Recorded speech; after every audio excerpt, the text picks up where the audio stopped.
Yan, magandang araw po. Welcome po muli sa ating online book study. Ako po si Bad Soblena, one of the trainers and financial educators ng ING. Isa rin po ako instructor ng financial literacy in one of the schools dito sa Laguna. And incidentally, isa rin po akong certified security specialist ng PSE, although I do not work there. Certified lamang po nila ako. Okay? If you still remember, tapos na tayo doon sa lesson 1, which is the introduction to financial literacy, and yung lesson 2, which is understanding the basic financial concepts. Also, we jumped to lesson 5, which is more of an interactive format. So wala tayong PowerPoint, pero medyo nilagyan natin ng variety para hindi pare-parehas yung format ng ating book study series. Okay? So, today we start off with lesson 3, which is the real foundation in building wealth. And for me, very urgent din and mahalagang pag-usapan natin ito. So, tamang-tama. Before that, please go to Good Money Habits page sa Facebook and kindly like and share.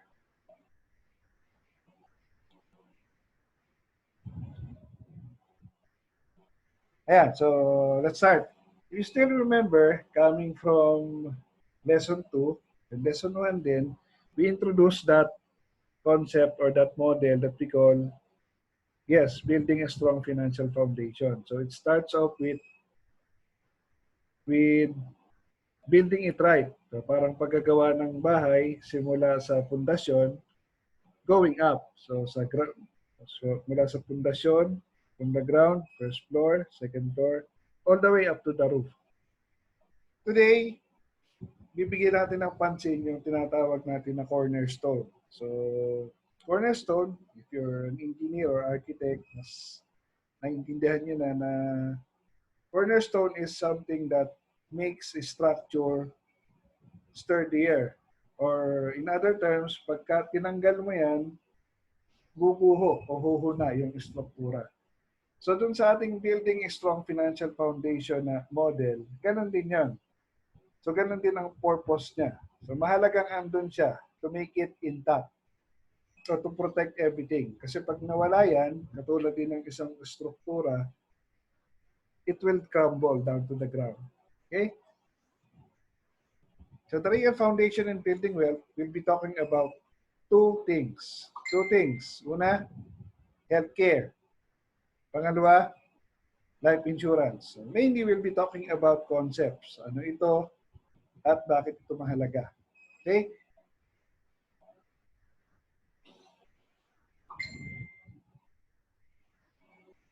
Bakit?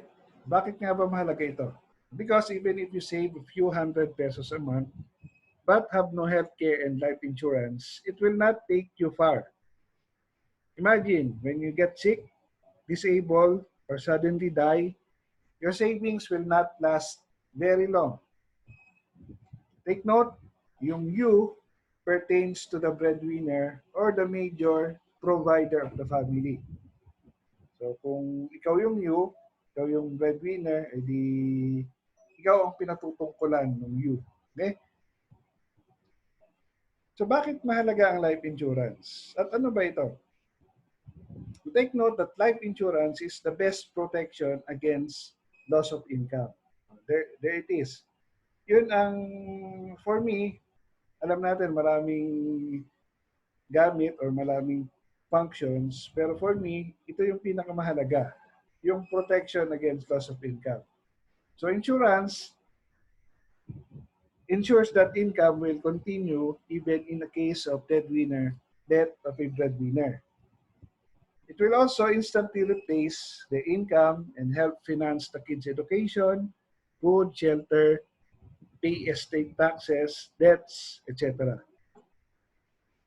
Life insurance is leveraged money. Ano bang ibig sabihin ng leverage?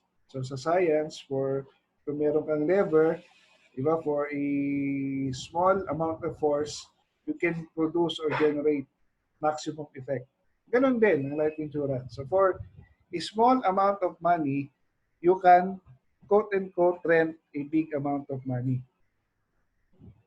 So, kumbaga sa bahay, habang wala ka pang bahay, edi mag-rent ka muna. So, for a small amount, may nagagamit kang bahay habang nag-iipon ka ng pambili ng bahay until such time na naipon mo na yung amount to purchase your own house, in which case, maaaring hindi mo na kailangan or optional na lang yung life insurance. We'll talk more about that as we go along.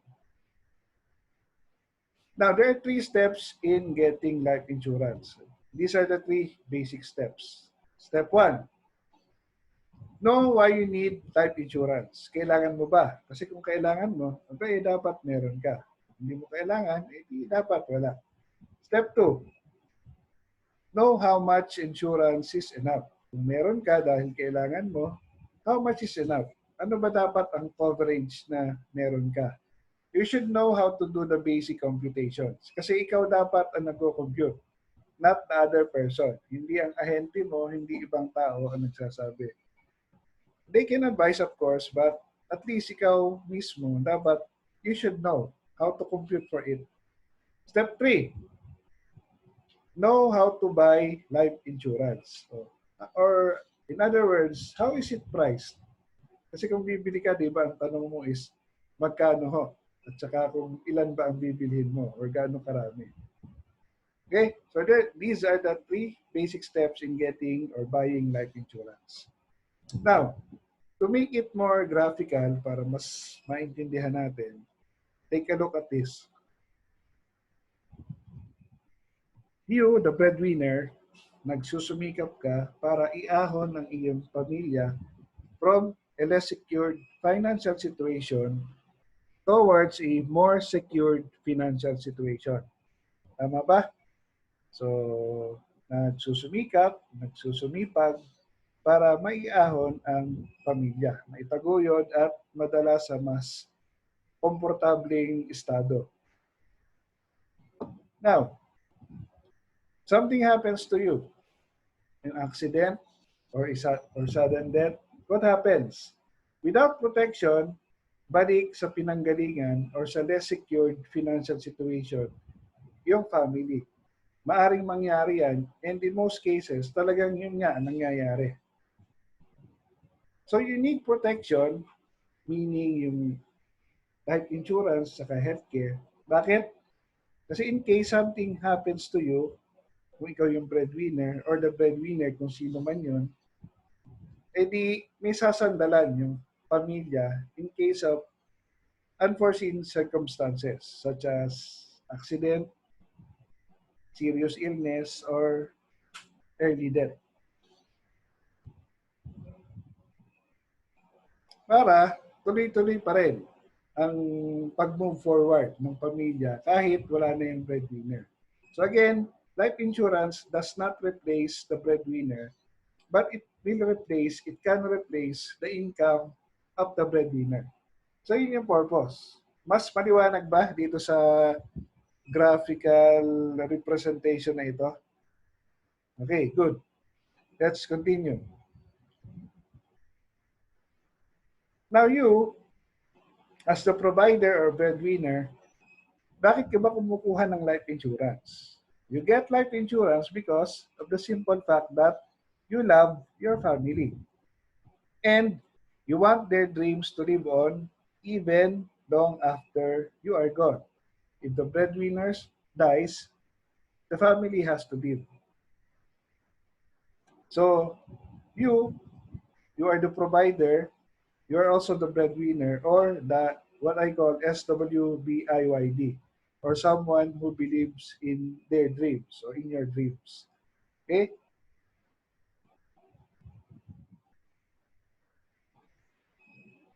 Question. Which should come first? Alin dapat ang mauna?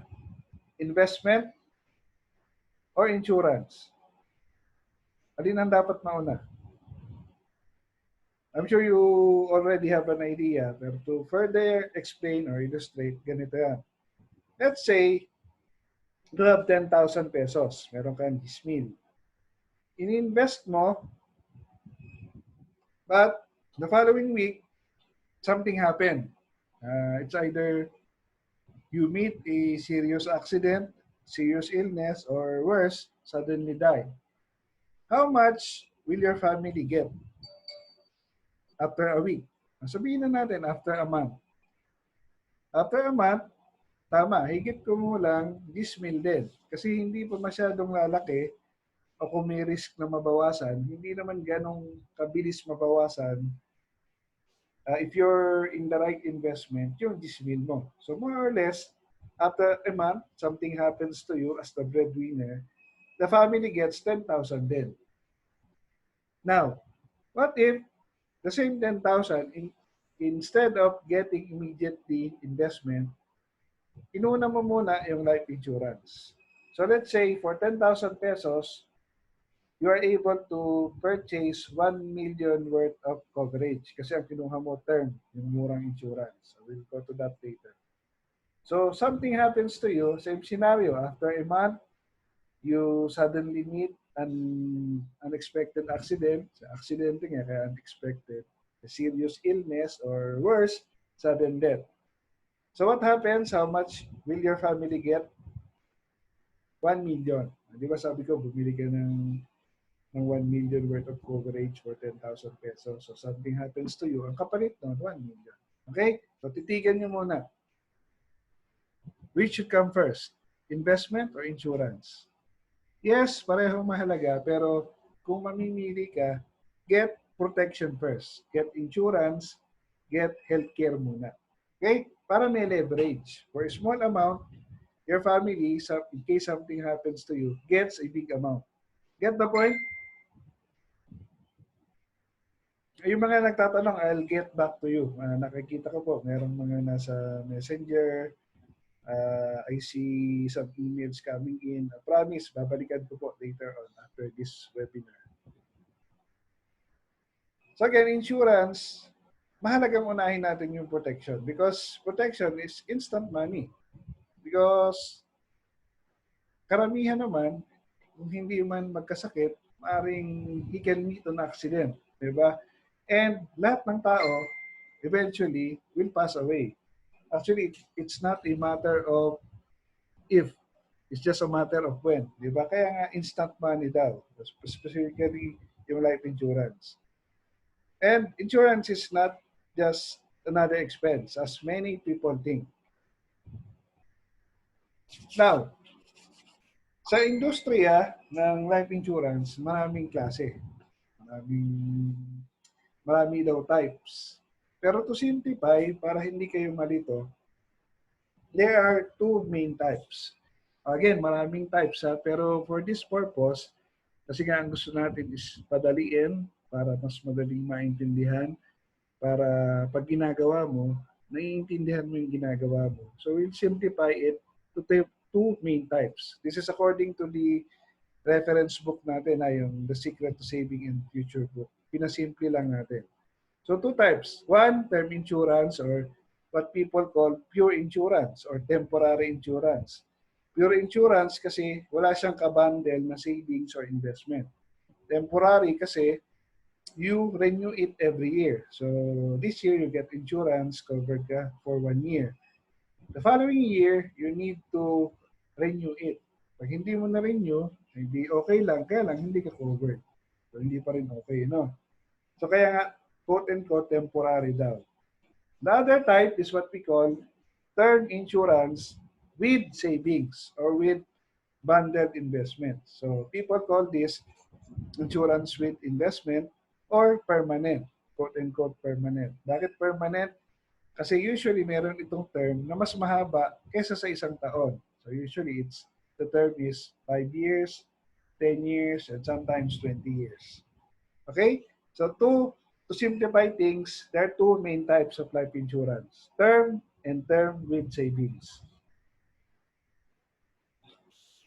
That wraps up step 1. We go to step 2, which is how much insurance is enough? Gano'n nga ba kalaki o karaming coverage ang kailangan mo, assuming that you need it? So, we introduce you to this concept that we call income replacement formula, which states that The amount of life insurance coverage that you need at the very least, at the bare minimum, is defined by this. Income replacement equals annual income times 10. Ulit, income replacement equals annual income, your annual income, times the constant number 10. Example, para mas klaro. Compute. Gawin nyo ha. You have your cell phone. You can use your cell phone calculator. So ito yung exercise natin, mini exercise. If a person is earning 25,000 a month, nakita daw siya ng 25,000 kada buwan. How much life insurance coverage should she have at the very least? Ulit, if a person is earning 25,000 a month, how much life insurance coverage should she have at the very least? Okay? So, paano? We use the income replacement formula. So, ang given natin is monthly income. That's right, yung 25,000 a month. So, what do we do? Correct? We multiply it by 12 para ma-annualize natin. Diba? So, 25,000 a month times 12 months in a year. So, magkano? Before we proceed to that next slide. So, 25,000 times 12 is 300,000. And then times 10, tama, 3 million. Okay? So anong ibig sabihin? For someone earning 25,000 a month, at the very least, kailangan covered siya ng at least 1 million peso worth ng life insurance coverage. So, hindi 1 million ang babayaran niya, kundi yung cost ng 1 million coverage. So, in the previous slide that we took up kanina, kunwari yung 10,000 is the amount of term insurance na equivalent to 1 million. So, ang babayaran niya to have 1 million coverage ng life insurance, yung 10,000. Nakukuha nyo? So, ang point ko lang dito is hindi 1 million yung ibabayad mo. Leverage nga, di ba? You rent a big amount for a small amount. So, thus, yun yung tinutukoy o kinukompute natin dito sa income replacement formula. Okay. So, using that example, so annual income times 10 for someone earning 25,000 a month. So, you'd need, or that person would need 3 million. Okay? So, kung 10,000 pesos yung cost per million, di ang babayaran niya is 30,000. Tama? Sige. So, remember the X-curve? Maraming application ng X-curve. So, dito naman ang gamitin natin sa konsepto ng life insurance. So, the blue line, or the blue arrow going up represents your savings. The red arrow going to the right, going down, represents the life insurance coverage that you need. So, what does this tell you? It tells you that, katulad din ng ipinapaliwanag o sinasabi ng X-curve, if you still remember yung previous lessons natin, particularly, I think, yung lesson 2. So, sinasabi rito, habang nakakaipon ka, correspondingly, bumababa din yung life insurance coverage na kailangan mo. So, let's put a value para mas klaro. Example, you were able to save. So, at the start, 0 savings. So, assuming for someone earning 25,000 a month, ang kailangan niya is from income replacement formula, 3 million worth of life insurance coverage. And then, habang nag-iipon siya, eventually, nakaipon na siya ng 1 million. So this time, hindi na 3 million ang kailangan niya na life insurance coverage. Tama? Kasi 3 minus 1, 2 million na lang. So nakaipon ulit siya, eventually, naging 2 million. So this time, 3 million minus 2 million. Ang kailangan niyang life insurance coverage, 1 million na lang. You get the point? So from this, you'll see that hindi fix ang kailangan mong life insurance coverage. Kasi lumiliit siya supposedly habang nakakaipon ka. Okay? Until such time na masave mo na yung coverage na nire-rent mo dati. Nire-rent mo, quote and quote. So in effect, practically, you do not need insurance anymore. Or option na lang siya. You get it? So, 2 lessons. Una, bumababa ang life insurance coverage mo habang nakakaipon ka. And then pangalawa, you don't need insurance forever. Contrary to what the people in the industry are saying or what a lot of agents are saying. Okay? So yan, pag-aralan mo yan because it's a very simple concept na nagsasabi kung gaano kalaki ang life insurance coverage na kailangan mo. Of course, using the income replacement formula. Okay? Klaro na? So let's move on. Kanina, we discussed yung income replacement formula. So, yun yung quick computation natin. Now, if you want an accurate or a more accurate financial needs analysis or FNA to help you determine a more comprehensive insurance coverage, gagamitin natin yung DIME method or DIME. Maraming method pero isa ito sa pinakasimpleng ginagamit natin sa financial needs analysis, yung DIME. What does DIME stand for? D for debts or loans, so yung mga utang. Okay? So, bakit mo kailangan kumuha ng corresponding life insurance coverage para sa mga existing mo na loans or debts? Kasi ayaw mo na pag suddenly may nangyari sa'yo, rendering you incapable to generate income, magkasakit, maaksidente, o kaya worse, pumanaw. So, ayaw mo na yung family mo magbabayad. So, example, debts loans that you pass to your family. Ayaw mong sila ang mag-carry ng burden of paying it. So, let's say, meron kang outstanding na balance na 1 million. So, what do you do to secure or to make sure na hindi puproblemahin ng family mo yan? Tama. You get life insurance worth at least yung coverage na 1 million pesos. Okay? D. So, the next letter is I, or income replacement. Ito yung pinag-usapan natin kanina. So, using the same example para consistent tayo, that person earning 25,000 a month, magkano kailangan niya? 25,000 times 12 times 10, 3 million. So, pamalit yon dun sa na-generate niya na income. So, using the example that we had earlier, so that was 3 million. M for mortgage. And this usually refers to the big loans that you have. Karaniwan, bahay at lupa, tsaka minsan sasakyan.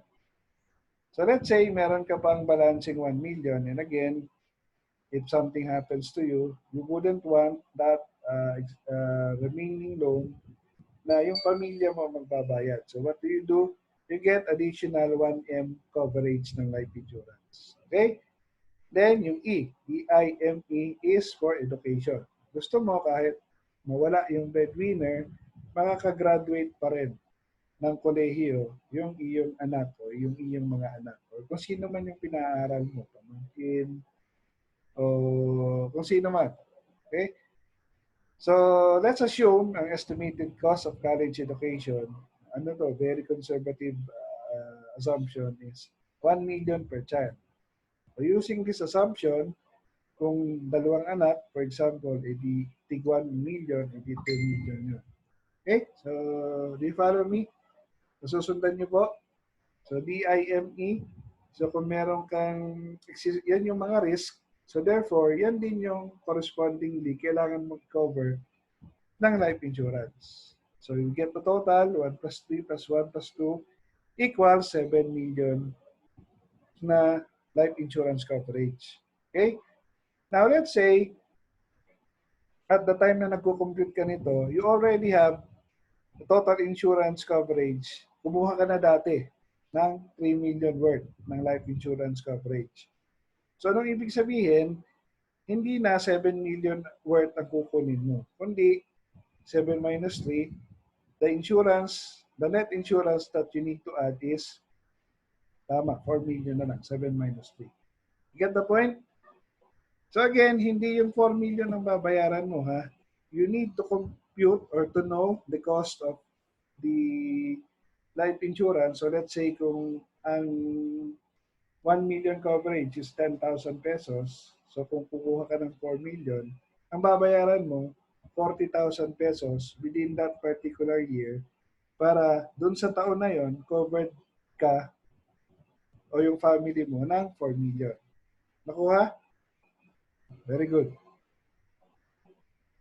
Step 3, know how to buy life insurance.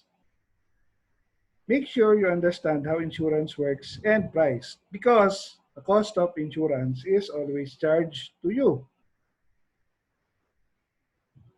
So how do you buy life insurance or how is it priced? Yung gas, di ba, it is priced in peso per liter. Yung rice, peso per kilogram. Yung stocks, you buy it peso per share. Tama, yung investments, peso per share. Now, paano yung life insurance? Paano kaya sa pinepresyohan? Or how do you buy it? Kanina, if you took note of it, binabanggit ko na, di ba? You buy it in peso per 1 million coverage. Okay? So again, how to buy life insurance or how is it priced? It is priced in by the peso for every 1 million coverage. Clear? Sige. Now, sa industriya, sa financial industry, there are 3 secrets of the insurance, of life insurance. 3 secrets na i-reveal natin ngayon. Secret number 1, there is no free insurance. Walang libre. Sabi nga nung isa naming top mentor sa Wealth Academy, si Sir Noel, meron ba raw insurance na libre, walang bayad? Meron daw yung pagkakailangan mo na, hindi ka rin babayaran. Okay? So again, there's no free insurance. Going to secret number 2, cost of insurance always goes up. So COI or cost of insurance always goes up. So what does it mean? Ibig sabihin, habang nagkakaedad ka o habang tumatanda ka, tumataas din yung presyo ng life insurance coverage mo dahil tumataas yung risk. Diba? For example, ngayon, diba, meron tayong virus crisis, diba, yung COVID-19. Diba, ang mas at a-risk na makakuha at pag nakuha yon medyo delikado. Diba, yung mga senior citizen, yung mga matandang kamag-anak, kaibigan natin. Diba? So, ganun din. Parang ganun yung logic. Secret number 3, all insurance is term insurance. Still remember the 2 types of life insurance? Diba? Term life insurance at saka term with savings. E, diba pareho lang term yun? Okay? So, titigan nyo mabuti. These are the 3 secrets of life insurance.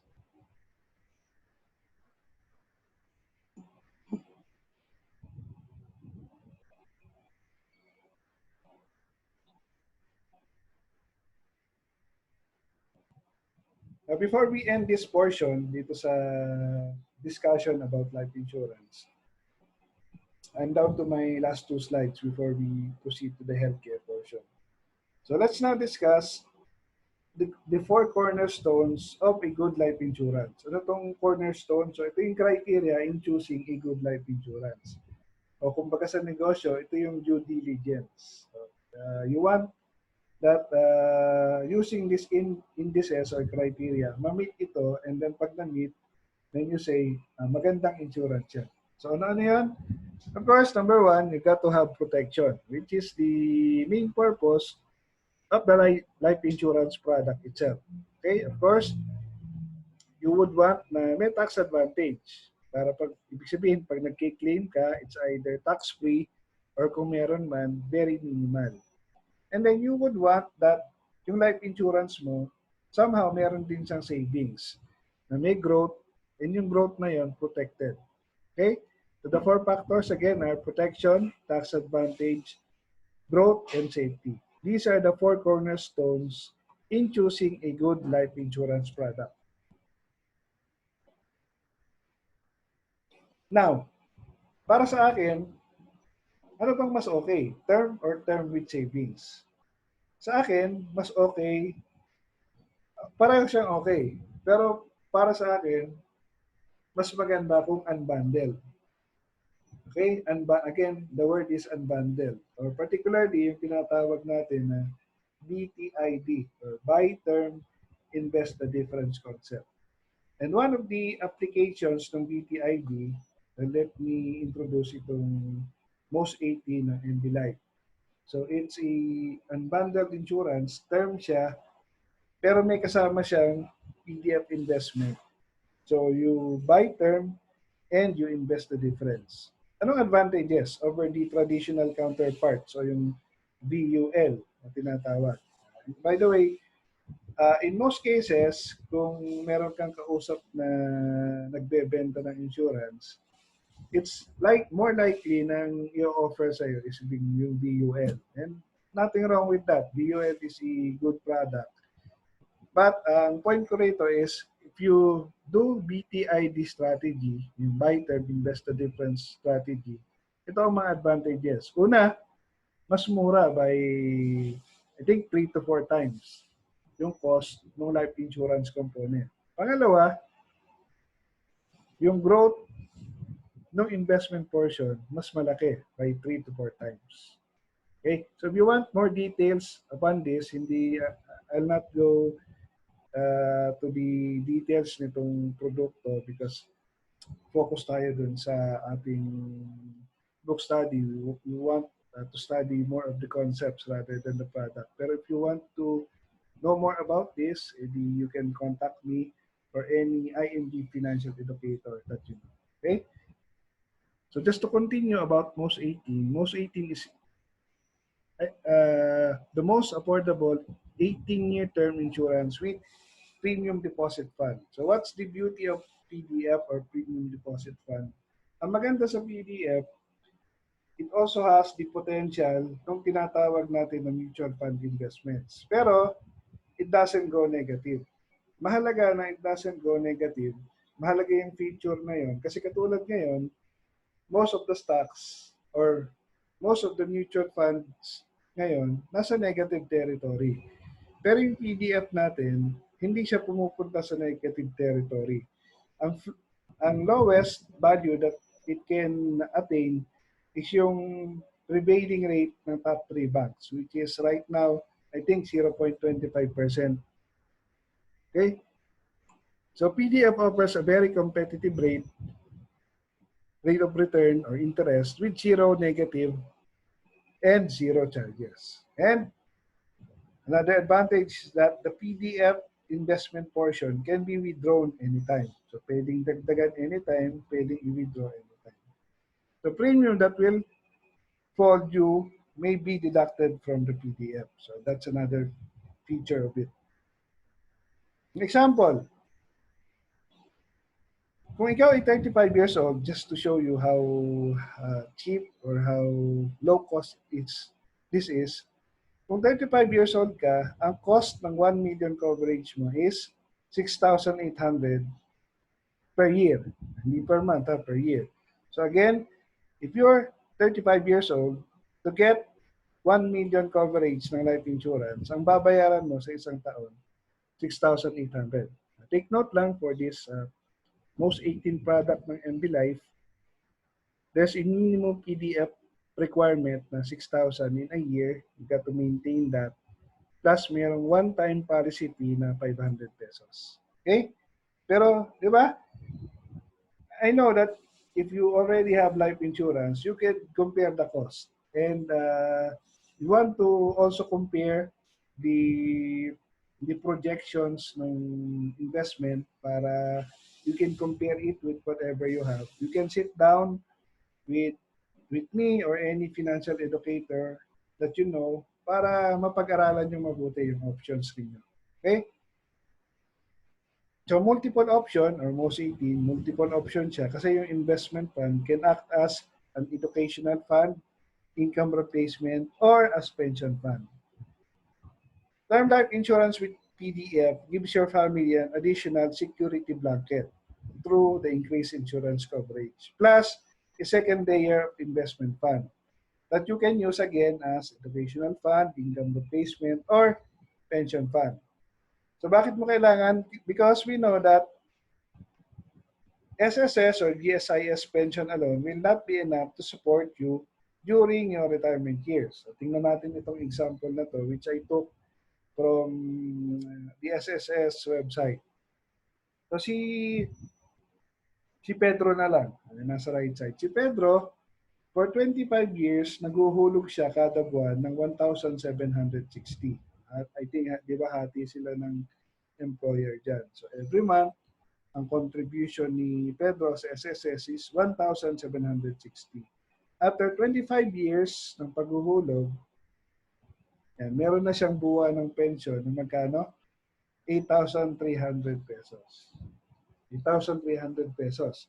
So, kung senior citizen na si Pedro by that time, do you think magkakasya yung 8,300?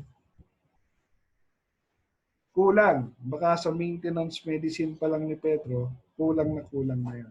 Okay?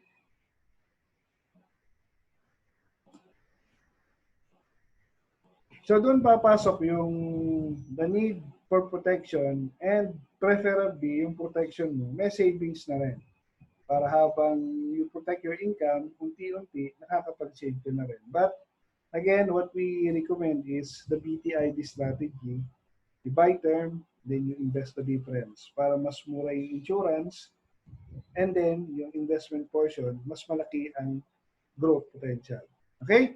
So that wraps up the portion on life insurance. We go now to the importance of healthcare.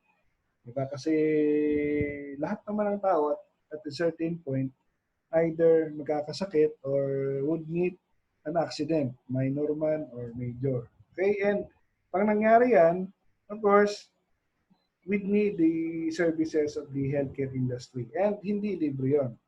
In the Philippines, a lot of sick people die not because there's no medicine or treatment available, but because they don't have money to pay for these costs. Andiyan ang hospital, andiyan ang gamot. Ang problema, yung pambayad, yung pambili. Kung ma-hospital ka rin lang, di ba ayaw mo sana, hindi sa charity, hindi yung sobrang dami ng tao, di ba? May sakit ka na, ang dami nyo, tapos iisa lang yung CR. Tapos sa payward, medyo okay, pero hindi rin ganun ka-superior yung service. Diba? So you would want sana na nasa suite o sa executive room ba. Pero siyempre, magandang suite or executive room, pero maganda rin yung bayad. Diba? Kaya nga, napakahalaga na pinaghahandaan natin yung healthcare fund. And we realize that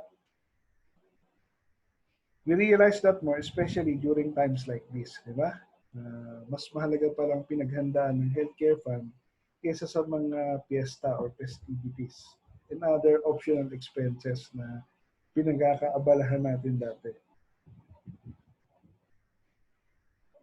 Just to make it more simple, katulad din ng ginawa natin sa life insurance, ang healthcare, gawin natin, meron ding 2 types. Now, doon sa book, 3 types ang inilatag. Ang gagawin natin dito, 2 types lang. Kasi meron ng senior care. Yung senior care belongs to this category. Yung short-term healthcare. O, bakit short-term? Kasi nga, annual renewable o STC. So, sa STC, meron tayong annual renewable healthcare or health card na either alinman sa individual, family, group, or corporate package. And meron din tayong senior care na tinatawag. Okay? So, yung short-term care, ito yung traditional na HMO o yung health card na karaniwan provided by your employer or the company that you work for. I would say that temporary ito. Bakit? Dahil pinahihiram lang sa iyo ng kumpanya. Ibig sabihin, magagamit mo lang ito while you're still employed. Pero pagka nag-resign ka, o tinanggal ka, o nag-retire ka, wala na rin yan. So, temporary. So, to address that, you'd need also to have what we call yung long-term healthcare, LTC. So, LTC, again, is long-term healthcare with investment and term life insurance. So, 3-in-1 siya. Meron siyang healthcare fund, may life insurance, plus may investment fund. It's designed to address the long-term healthcare needs of individuals, especially after employment and during the retirement years. So para sa akin, ang tawag ko dito is healthcare with retirement package. Yan yung long-term healthcare na tinatawag. So parehong mahalaga, just to make it clear, parehong mahalaga because short-term healthcare addresses the present healthcare issues. But yung long-term healthcare addresses yung pagpupondo sa healthcare needs mo in the future. Pero dahil kung paghahanda yan para sa healthcare funds in the future, kailangan sisimulan mo na rin yan ngayon. Kailangan clear yun. Na? So just to compare side by side, yung STC at saka yung LTC, here are the comparison points. One, short-term healthcare renewal is not guaranteed, especially if high claims. Or kung i-renew ka man, baka mas mataas na yung presyo. Sa long-term healthcare, renewal is guaranteed. Short-term healthcare has yearly increase of premium until age 60. Sa long-term healthcare, kung ano yung nasimulan mong premium all throughout the paying term or the paying period, yun pa rin ang presyo. Okay? Next, sa short-term healthcare, wala siyang insurance coverage. Kasi nga, yung short-term healthcare is pure healthcare fund or pure healthcare coverage. Wala siyang life insurance, wala din siyang investment fund. Whereas, yung long-term healthcare, meron siyang four-way insurance coverage. To break it down, it's composed of term life insurance, yung accidental death and dismemberment benefit, waiver due to death, and waiver due to disability. Fourth, sa short-term healthcare, there's no accumulation of unused health fund. Kaya nga sabi ng iba, sayang hindi ko nagamit. Diba? Sayang hindi ako nagkasakit. Hindi ko tuloy nagamit. Okay, kasi the following year, i-renew ulit. Whereas sa long-term healthcare, all unused health funds accumulates with interest. Kaya nga kung may long-term healthcare ka at hindi mo nagamit, that's good because ibig sabihin, healthy ka na, may savings ka pa. So yung long-term healthcare, ito yung ipon na walang tapon. Diba? Fifth, sa short-term healthcare, there's no return of premiums for non-utilization. Magamit mo man o hindi, the following year, you'd need to renew it. Whereas sa long-term healthcare, there's a return or money back of 85% up to 85% of premium on the maturity date. That is the requirement if no claim during the paying period. Okay? Sixth, sa short-term healthcare, pre-existing illness is not covered during the first year. Lifetime or permanent exclusions may be issued on the second year onwards. Sa long-term healthcare, yung pre-existing illness is not covered during the paying period, pero covered na siya once fully paid na siya, or particularly during the compounding period all the way towards maturity.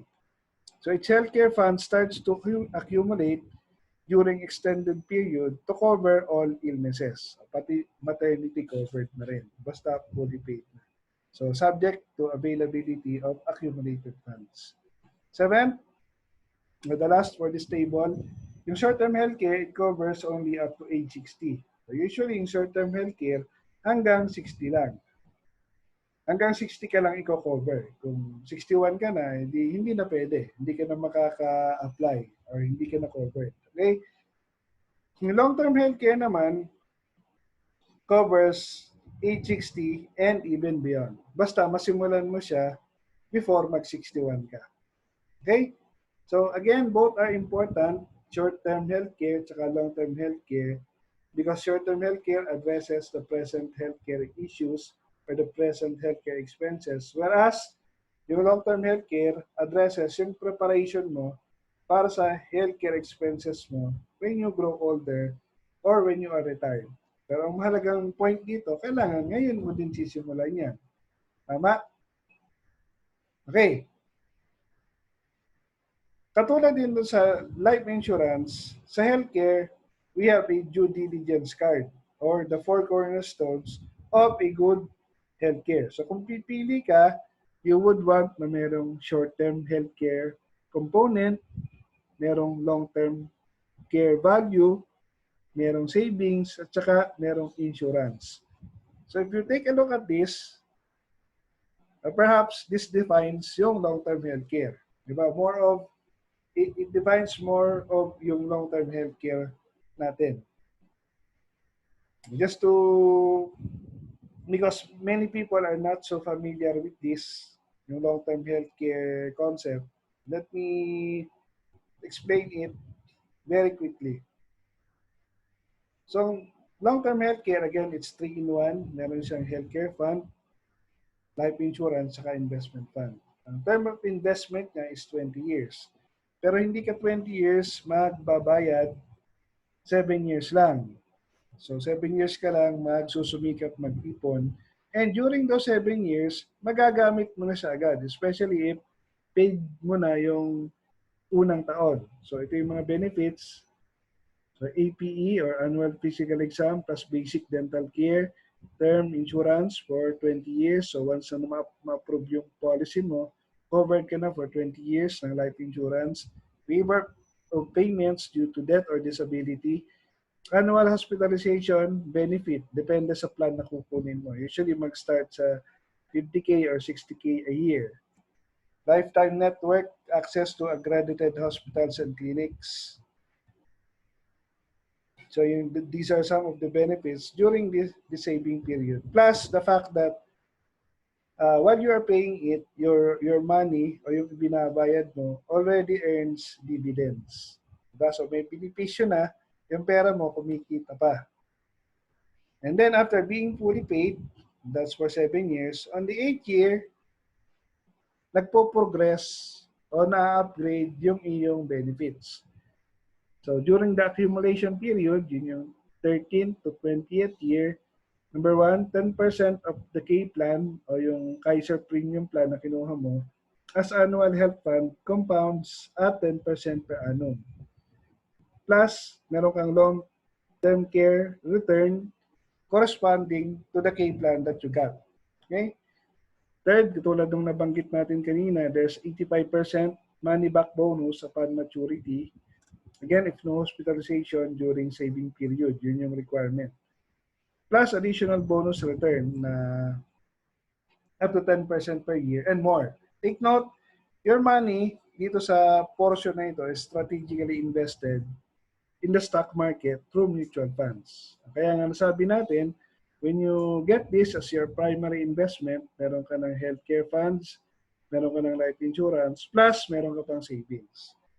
Until it matures or magko-continue to grow pa rin siya and compound ng 10% per annum. It can go lower but not lower than 6%.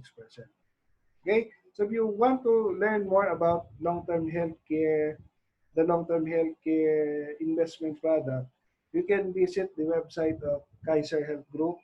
By the way, Kaiser Health Group, the only company, the only HMO company in the Philippines offering this long-term healthcare product. So you can visit their website, www.kaiserhealthgroup.com. Okay, yan yung sole provider and IMG ang sole or exclusive distributor in the Philippines. Okay, so again, if you want to learn more about this, you can talk to me or the person who invited you to watch this or any IMG financial educator that you know and that you trust.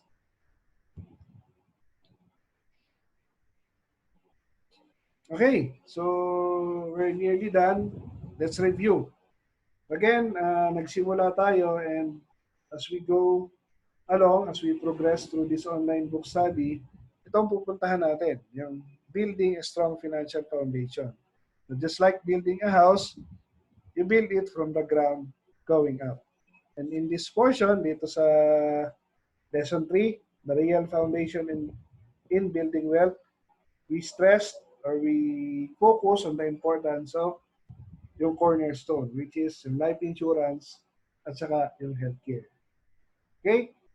So I hope mas clear na sa inyo or you got a clearer picture, a wider perspective ng kahalagahan ng mga components na ito in building your wealth.